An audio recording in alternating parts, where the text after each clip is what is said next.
Ephesians 6:11 reads, "Put on the full armor of God so that you can take your stand against the devil's schemes." Friends, the spiritual realm is real, and it is a battlefield. We are called to arm ourselves, not with physical weapons, but with spiritual armor.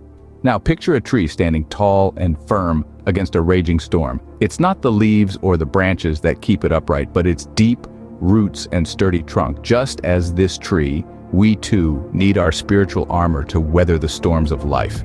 Our armor, much like the tree's roots, grounds us, keeps us steady, and provides the strength to stand firm. It's not a mere defense, but a stronghold, a fortress against the spiritual warfare that wages around us. So like a tree, we too must stand firm and strong, anchored by our spiritual armor. Think of the helmet of salvation as the sky that covers and protects everything beneath it.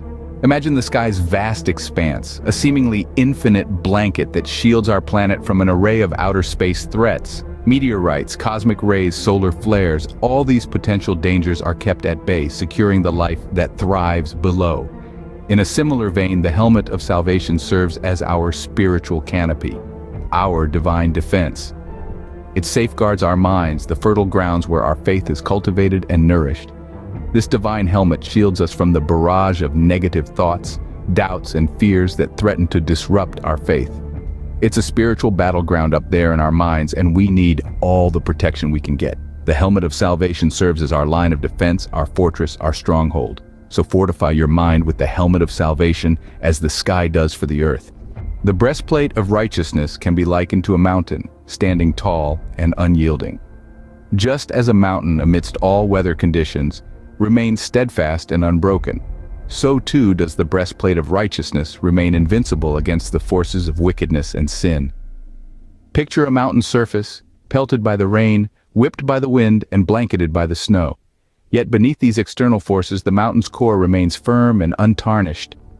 In the same way, the breastplate of righteousness protects our hearts, maintaining our spiritual integrity even when faced with the harshest of trials. This breastplate, forged by God, is not made of steel or stone, but of righteousness.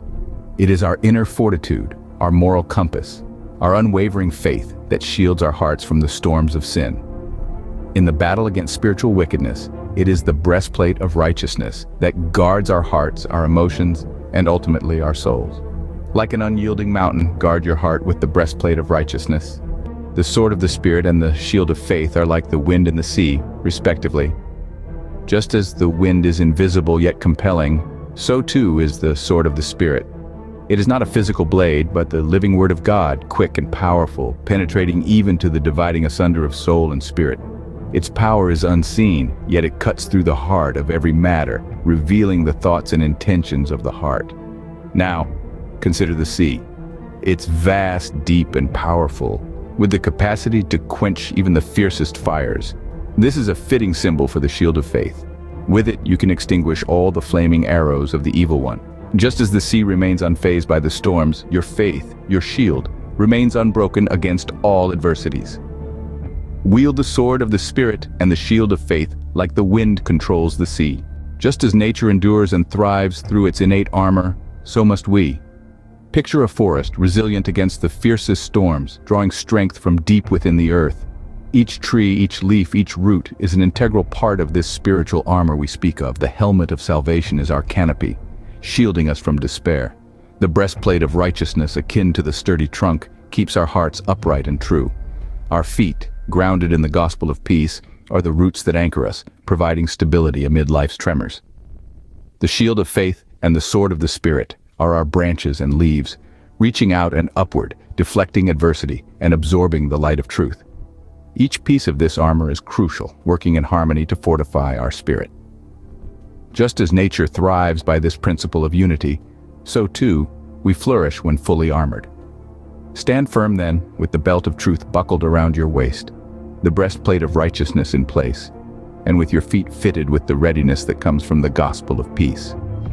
In addition to all this, take up the shield of faith and the helmet of salvation and the sword of the Spirit, which is the Word of God.